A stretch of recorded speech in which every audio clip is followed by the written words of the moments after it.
Today I'm making pumpkin bread. This recipe is from the Joy of Cooking cookbook, which I have had for 43 years.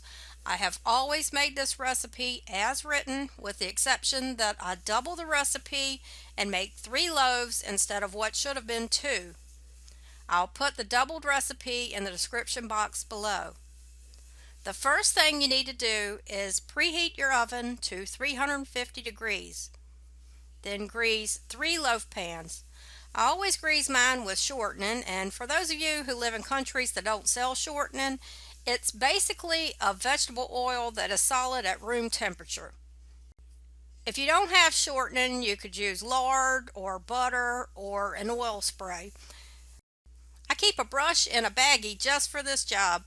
Just paint the pan with shortening, put it back in the baggie for next time, and you avoid all the messy cleanup that goes with greasing pans.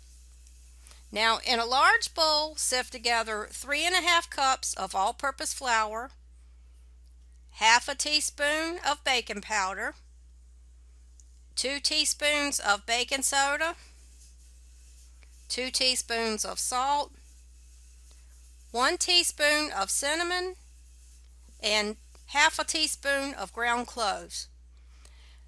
Mix the ingredients together thoroughly and set the bowl aside. In another bowl, mix together 2/3 cup of shortening. If you don't want to use shortening, you could use butter, margarine, lard, or even vegetable oil. And 2 2/3 cups of sugar. Mix that together until it's fluffy. Now add in 4 eggs. Add 2 cups of cooked or canned pumpkin. Now add the dry ingredients alternately with 2/3 cups of milk or water. I add 1 teaspoon of vanilla, which is optional. I also add 1 cup of coarsely chopped nuts, which is optional. Another option you can use is to add 2/3 cups of raisins or chopped dates if you like.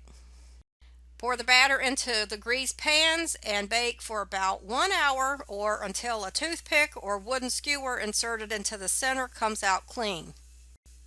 Cool and enjoy!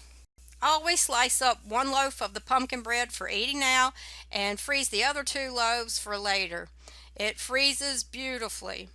So that's how I make pumpkin bread. I hope it helps.